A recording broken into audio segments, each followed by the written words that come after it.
When I first saw Nightmare on Elm Street 2, Freddy's Revenge as a kid, I thought it super sucked. It was weird and random and cringe, or embarrassing as we used to say. It didn't follow the same rules or formula as the original. And worse still, Nancy wasn't even in it. You're nothing. Something about watching that movie always just made me feel wrong.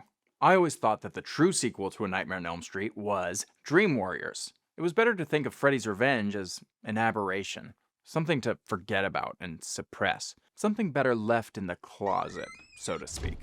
I feel like a jerk. Sometime later in my teens, I became aware that the film was rumored to have homoerotic elements to it. How interesting and titillating. But I didn't remember any gay stuff in it. What are you talking about? I figured so many people were so oblivious to the very idea of being gay back then that it was probably easy to unintentionally include some stuff that in retrospect could be misconstrued as having gay undertones, right? Sort of like a Top Gun situation. There's a lot of homoerotic stuff in that movie, but it's ultimately just a feel-good propaganda film for the US military. USA! USA! USA! USA! I mean, this was the era where men's fashion included neon colors, short shorts, and crop tops. Oh, wait. So I wanted to give Freddy's Revenge a rewatch here on the eve of the film's 40th anniversary, and I was frankly shocked. Gagged, even. Freddy's Revenge is not just an 80s horror movie with a sprinkling of gay subtext and unintentional homoerotic elements. Well, I mean, it's also that.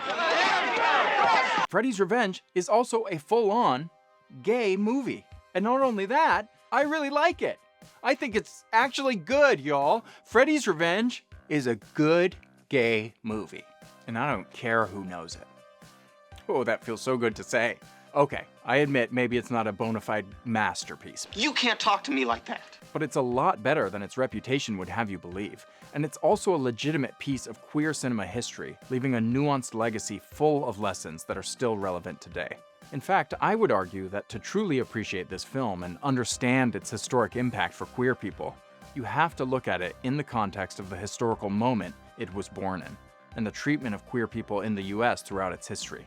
Because in the mid-1980s, there was perhaps no greater fear for an Elm Street teen than the fear of being queer.